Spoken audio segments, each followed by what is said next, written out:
Ano pong paborito niyong salita sa Aita Mag-Anchi?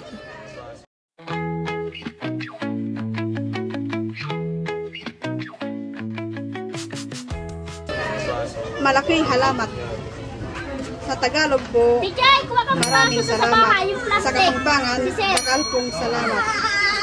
Bakit po yun yung paborito niyong salita?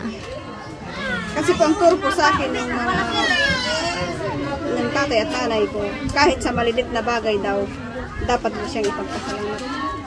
Kaya pag kung saan man po ako nakakarating, tulad po ng pag sumasakay po ako ng jeep, pag inabot po yung sukli sa akin ng mga katabi ko, sabihin ko po, maraming salamat.